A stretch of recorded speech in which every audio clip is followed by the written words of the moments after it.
धमाकेदार विजय मिळवता आलाय भारताला रायपूरमध्ये. मित्रांनो एकदम जबरदस्त मॅच झाली. तर कोणत्या 3 कारणांमुळे न्यूझीलंडला ही मॅच हरावं लागली ते आपण बघूयात.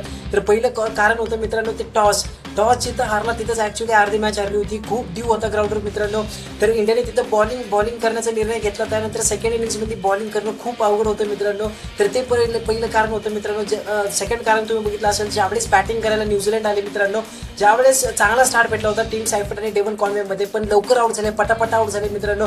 43 रनावरच डेव्हन कॉन्वे आउट झाले की लगेच त्याच्या मागेच टीम सायफर्ट आउट झाला मित्रांनो. लगातार विकेट पडत गेले.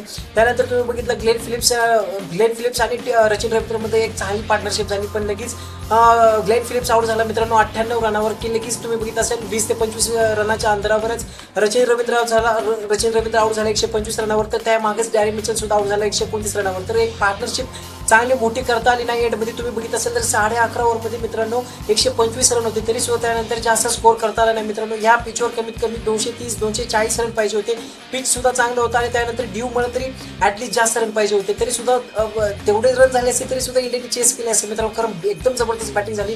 तर मित्रांनो तिसरं रिझन होतं, ज्यावेळेस इंडिया बॅटिंगला आली होती तुम्ही बघितलं असेल तर पहिल्या 7 बॉलमध्ये 2 आउट झाले मित्रांनो 6 रनाच्या कॉस्टवर. तर तिथून तुम्ही तिसरी ओव्हर मित्रांनो मॅट हँडलला परत घेऊन यायचं होतं. एकदम जबरदस्त बॉलिंग करत होता.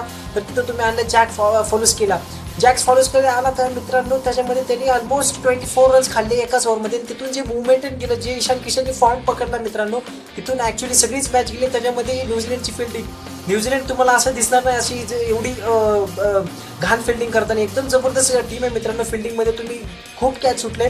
जो पहिला सुद्धा संजू सॅमसन आउट झाला असा डेव्हन कॉन्वेने कॅच सोडला. तिथून नशीब आहे की संजू सॅमसन लवकर आउट झाला, नाही तर ही मॅच मला वाटते 15 ओव्हरमध्ये जिथं संपली तिथं 12-13 ओव्हरमध्ये संपली असती. तर फिल्डिंग सुद्धा तेवढेच कॉस्ट केले मित्रांनो.